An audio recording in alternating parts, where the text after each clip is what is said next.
जय सुहेलदेव साथियों, मैं संजय राजभर, महाराष्ट्र उपाध्यक्ष सुहेलदेव भारतीय समाज पार्टी।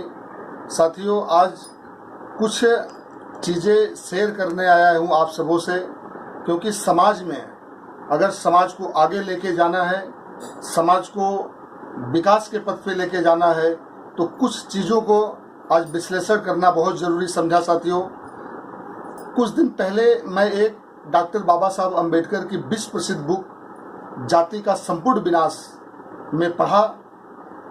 उसमें उन्होंने एक लिखा कि समाज का जो बुद्धिजीवी वर्ग है वह दूरदर्शी होता है। साथियों, वह सलाह दे सकता है और नेतृत्व प्रदान कर सकता है।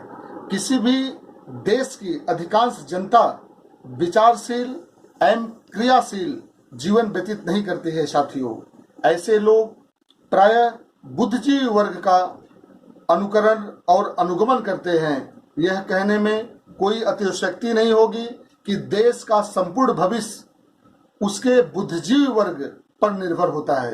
यदि बुद्धिजीवी वर्ग ईमानदार, स्वतंत्र और निष्पक्ष है तो उस पर भरोसा किया जा सकता है कि संकट की घड़ी में वह पहल करेगा और उचित नेतृत्व प्रदान करता है। बुद्धिजीवी वर्ग उच्च विचारों वाले व्यक्तियों का एक समूह, एक दल होता है। साथियों, जो पथभ्रष्ट लोगों को सही रास्ते पर लाने के लिए तैयार रहता है।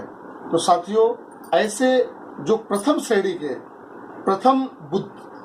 के जो बुद्धिजीवी है, ऐसे लोगों को आगे आने की जरूरत है। साथियों, क्योंकि जब तक ये आगे नहीं आएंगे और वह दिशा दिखाने का कार्य नहीं करेंगे, साथियों, वो अगर भटके रहेंगे तो समाज भटका रहेगा। समाज का कभी भी वो अग्रसर, उनके शिक्षा का, उनके रोजगार का कोई नेतृत्व नहीं हो सकता है। साथियों, इसलिए जो प्रथम श्रेणी के लोग हैं, ऐसे लोगों को आगे आने की आवश्यकता है। साथियों, दूसरी तरफ जिन लोगों के सोने के पंख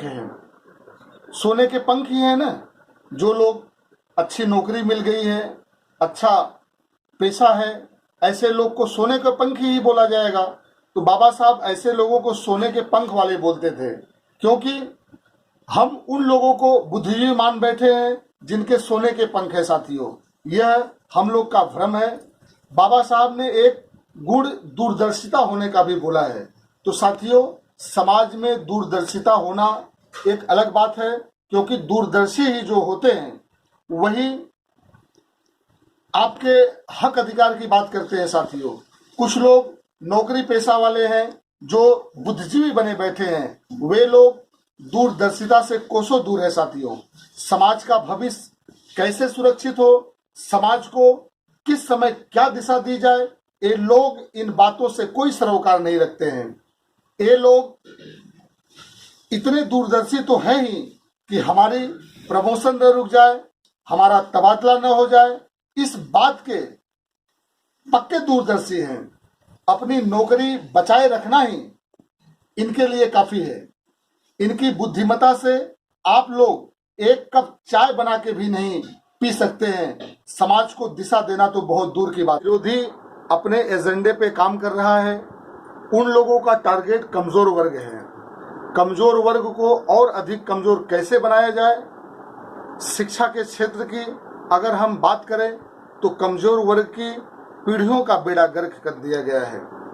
साथियों, इनको सिर्फ और सिर्फ धार्मिक कर्मकांडों में कैसे उलझाया रखा जाए, यह इन पे दिन रात काम कर रहे हैं। साथियों, अगर ये सोने के पंख वाला वर्ग चाहता तो अपने पंखों से केवल अपना पेट भरने की बजाय समाज को शिक्षा के क्षेत्र में अन्य लोगों की तरह अपने शिक्षण संस्थान बनाकर समाज को नई दिशा प्रदान कर सकता था। लेकिन इस नौकरी पेशा वाले वर्ग के बच्चे कॉन्वेंट स्कूल में पढ़ रहे हैं। समाज में कमजोर के बच्चे कटोरा उठाएं, मजदूरी करें या गुलामी करें, इन्हें कुछ लेना देना नहीं है। साथियों, ये इतने दूरदर्शी हैं कि क्षेत्र में कोई जयंती समारोह हो तो ये वहां शामिल होकर समाज को एहसान दिलाने का कार्य करेंगे। साथियों, लेकिन मैं एक चीज बता देना चाहता हूं कि समाज नेतृत्व उसी का स्वीकार करता है जो समाज के दुख तकलीफ में शरीक होता है,